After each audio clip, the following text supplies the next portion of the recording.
Hello, good morning student. How are you all? Fine. Okay. हमारा new chapter चल रहा है. फ्रिक्शन स्टार्ट किया था हमने चैप्टर 12. ठीक है. Chapter 12 we started friction. Friction is necessary in our daily life. हमारी लाइफ में बहुत ही ज़रूरी भी है. इसमें कुछ टॉपिक्स हमने पढ़ लिए थे. फोर्स ऑफ फ्रिक्शन है, then after factor affecting friction है, स्प्रिंग बैलेंस है, ये सब हमने पढ़ा था. आज का जो हमारा टॉपिक हम स्टार्ट करने वाले हैं वो है फ्रिक्शन ए नेसेसरी एविल. क्यों ज़रूरी है फ्रिक्शन हमारी लाइफ में. आपने देखा होगा it is easier to hold a kulhad, earthen pot और a glass tumbler. Suppose the outer surface of the tumbler is greasy और has a thin layer of cooking oil. अगर उसके कैप ऊपर अगर थिन ऑयली या ग्रीसी कर दिया जाए तो उसको ओपन करना क्या होता है, डिफ़िकल्ट होता है किसी भी टम्बलर को. ठीक है. वुड इट बिकम ईजियर और more difficult to hold it. Just think, would it possible to hold the glass at all if there is no friction. Okay. Without friction किसी भी चीज़ को होल्ड रखना भी मुश्किल होगा. How difficult it is to move on a wet muddy track. Muddy कोई surface है उसके ऊपर आप क्या चल पाओगे, कीचड़ है पूरा. एंड वेट मार्बल फ्लोर, गीले मार्बल फ्लोर पर भी आप नहीं चल पाओगे. Can you imagine being able to walk at all if there are no friction. क्या आप इमेजिन कर सकते हो कि अगर फ्रिक्शन नहीं होता तो क्या पॉसिबल होता रुकना. You could not write with pen और pencil if there were no friction. आप ना तो लिख सकते थे पेन और पेंसिल से. When your teacher is writing with chalk on the black board its rough surface rub off some chalk. मतलब अगर रफ सरफ हम लिख भी पा रहे हैं ब्लैक बोर्ड पे तो क्यों, क्योंकि चॉक की जो सरफेस होती है वो कैसी होती है, रफ होती है. ब्लैक बोर्ड पूरा रफ नहीं होता है इसलिए हम उसके ऊपर लिख पाते हैं. When its rough surface rub off some chalk particles with stick to the black board. Could it happen if there were no friction between the chalk and the board. अगर चॉक और बोर्ड के बीच में friction नहीं होता तो भी हम नहीं लिख पाते. If an object started moving, कोई भी ऑब्जेक्ट है वो मूव करना शुरू कर रही है, it would never stop if there were no friction. अगर फ्रिक्शन नहीं होगा तो if an object start moving it would never stop, मतलब वो कभी भी नहीं रुकेगी. ओके. उसके बाद में हम क्या बता सकते हैं, without friction no building could be constructed. Without friction कि कोई बिल्डिंग का कंस्ट्रक्शन, मतलब हमारी लाइफ में हम किसके पॉइंट्स पढ़ रहे हैं कि हमारी लाइफ में फ्रिक्शन क्यों ज़रूरी है. On the other friction is an evil. ये उसके ऊपर जो आपको सब बताए गए हैं वो सारे उसके यूजेस हो गए. अब फ्रिक्शन जो है वो हमारे लिए एविल भी है. वो कैसे है, it wears out of the material whether they are screws. Ball bearing है, सॉल ऑफ शूज़ है. You must have seen worn out steps of foot over bridge at railway station. फट जाते हैं. Okay. Friction can also produced heat vigorously. Rub palm your palm together for a few minute. Friction can also produce, friction के कारण क्या होता है, heat भी produce होती है. आप अपने हाथों को, दोनों हाथों को रब करेंगे कुछ देर के लिए. When you strike a match stick against the rough surface it catches the fire. जब आप स्ट्राइक करेंगे मैच स्टिक तो फायर भी हो सकती है, मतलब एक तरह से ये हार्म भी हो गया. You might have observe that the jar of a mixture become hot when it is run for a few minute. गर्म हो जाता है, हीट प्रोड्यूस होती है फ्रिक्शन से. जार को मिक्सर चला रहे हैं हम तो थोड़ी देर चलाने के बाद में वो क्या हो जाता है, गर्म हो जाता है. Okay. You can write various other examples in which friction produced heat. You can write various other examples, बहुत सारे एग्जाम्पल्स हम दे सकते हैं इसके अलावा भी जिसमें प्रोड्यूस्ड हीट प्रोड्यूस होती है. मैच स्टिक को आपको एग्जाम्पल दे के मैच स्टिक का दिखाया गया है. ये पाम अपनी हथेलियों को रब करने के बारे में बताया गया है. मैच स्टिक को आप रब करेंगे तो मैच स्टिक की जो है वो उसकी सरफेस भी कैसी है, रब है, सॉरी सरफेस रफ है. और फिर हम उसको रब करेंगे तो वो हीट प्रोड्यूस करेगा. इसके अलावा when a machine is operated heat generated causes much wastage of energy. Heat generate होने के कारण बहुत एनर्जी का वेस्टेज होता है. Wish okay.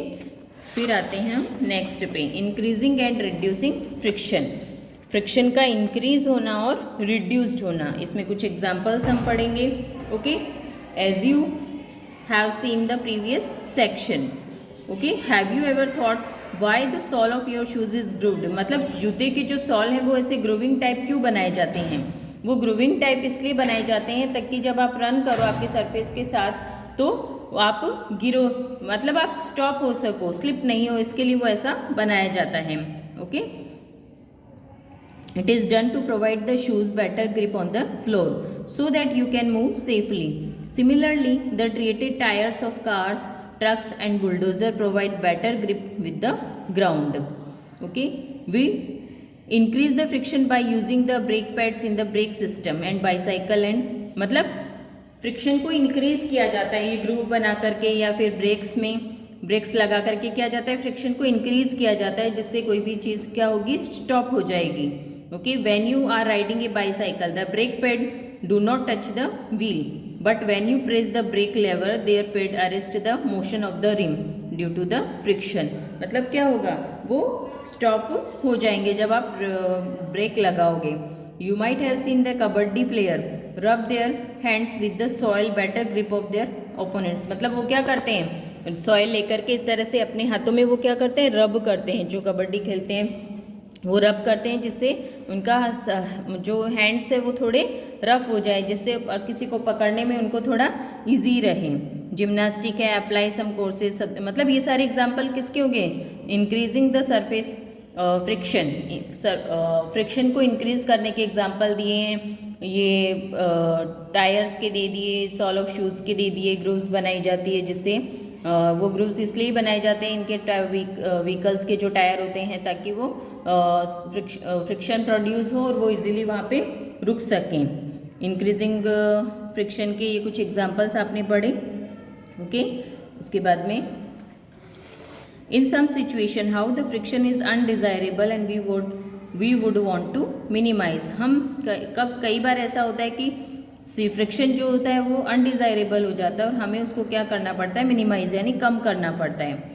Why do you sprinkle fine powder on the carrom powder, carrom powder के ऊपर आप पाउडर क्यों डालते हो? वो क्या वहाँ क्या कर रहे हैं, हम सरफेस को प्रोड्यूस कर रहे हैं, फ्रिक्शन प्रोड्यूस कर। You might have notice that when if you drop of oil or poured the hinge of a door, वहाँ भी क्या कर रहे हैं, फ्रिक्शन ऑयल लगा करके वहाँ पे फ्रिक्शन के वो oil or poured in the hinge of a door, the door move smoothly move करे ऑयल लगाने से, इसके लिए वो ऑयल अप्लाई किया जाता है।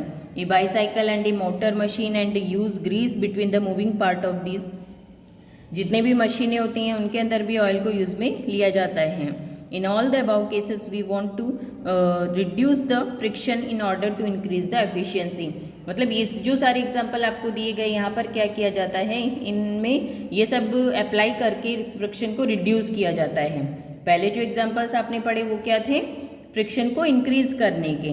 Okay, friction in order to increase when oil और ग्रीस और graphite is applied between the moving part of a machine, a thin layer is formed and there and moving surface do not directly rub against each other. Moving surface जो होती है वो directly नहीं रब कर हो सकती है, do not directly rub against each other. Interlocking of, मतलब इंटरलॉक, ये सरफेस इस तरह से देखिए आप, ये डायग्राम बना करके आपको बताया गया है। The substances which reduced friction are called lubricant. ऐसे सब्सटेंसेज जो फ्रिक्शन को रिड्यूस्ड करते हैं उसे क्या कहते हैं, lubricant. In some machine it may not be advisable to use oil and lubricant. कुछ मशीनें ऐसे होती है जहाँ पर ऑयल और ल्यूब्रिकेंट को अप्लाई करने के लिए नहीं कहा जाता है। An air cushion between the moving part is used to reduce the friction. Okay, यहाँ पर ये लुब्रिकेंट लगा दिया जाएगा, ये सरफेस 1 है और ये सरफेस 2 है, तो यहाँ पर क्या होगा, फ्रिक्शन रिड्यूस होगा। व्हील्स रिड्यूस्ड फ्रिक्शन, व्हील्स भी क्या करते हैं, फ्रिक्शन को रिड्यूस करते हैं। ठीक है, यू माइट हैव सीन, मतलब व्हील्स लगाने से फ्रिक्शन रिड्यूस हो जाएगा तो इजीली कोई भी चीज़ जो है वो मूव कर पाएगी। फ्रिक्शन की वजह से ही तो चीज़ें स्टॉप हो सकती हैं, कोई भी मूव करती हुई ऑब्जेक्ट स्टॉप होती हैं। लेकिन फ्रिक्शन की ही वजह से हैवी, अगर हमारा लगेज हैवी है और हमें उसको उठाना है तो आपके लिए उठाना इजी होगा या मूव करवाना इजी होगा, तो हम क्या कहेंगे, हमारे लिए उसको मूव करवाना इजी होगा। You must have seen attach the other pieces of luggage fitted with rollers even a child pen pull such piece of the luggage को, मतलब उसको कोई भी फिर उठा सकता है, इजीली व्हील है तो लेके जा सकते हैं, फ्रिक्शन रिड्यूस्ड हो जाएगा। ओके, फिर आपकी activity 12.4 motion of the book on the roller, मतलब इस take a few pencil which are cylindrical in the shape, आपको क्या लेनी है, सिलेंड्रिकल लेनी है, सिलेंड्रिकल शेप की पेंसिल्स लेनी है। Place them parallel to each other on a table, रख दिया सबको एक एक नीचे रख दिया आपने, 1 2 3 पैरेलल रखा है। Okay, place a thick book cover it, now push the book, you observe the pencil rolling as the book move, मतलब जैसे बुक का आप मूव करवाते हो तो पेंसिल क्या करती है, रोल करती है। Do you feel it is easier move the book in this way than to slide it, मतलब अगर हमने ऐसा किया है तो इस बुक को मूव करवाना क्या होगा, ज़्यादा इजी होगा एट कंपैरिजन टू द, अगर इसको ऐसे ही मूव करवाया जाए। Okay, have you seen heavy machinery being moved placing log under it, when one body roll over the surface of another body the resistance to its motion is called the rolling friction. अब यहाँ पर क्या आ गया, friction का type आ गया, rolling friction. अगर किसी body को रोल करवाया जाता है सरफेस के ऊपर, सरफेस ऑफ अनदर बॉडी, दूसरी बॉडी के सरफेस के ऊपर, तब इस टाइप के मोशन को हम क्या कहते हैं, रोलिंग फ्रिक्शन। रोलिंग क्या करता है, रिड्यूस्ड फ्रिक्शन, इजीली मूवमेंट हो रहा है, स्लाइड कर पा रहे हैं इजीली, तो रोलिंग क्या होता है, रिड्यूस्ड करता है फ्रिक्शन को। It is always easier to roll them to slide a body over another, that is the reason it is convenient to pull luggage fitted with rollers. Okay, पहला friction हमने पढ़ा है रोलिंग फ्रिक्शन, ये friction के type शुरू हो गए हैं अब यहाँ पे। दूसरा आएगा स्लाइडिंग फ्रिक्शन, स्लाइड करना। The rolling friction is smaller than the sliding friction. Okay, sliding is replaced in most machines by rolling by the use of ball bearing. Ball bearing, common example are the use of ball bearing between the hubs and axle of ceiling fan and bicycle.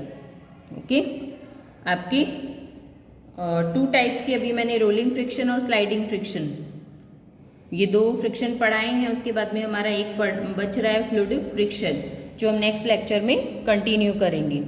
Okay students, bye.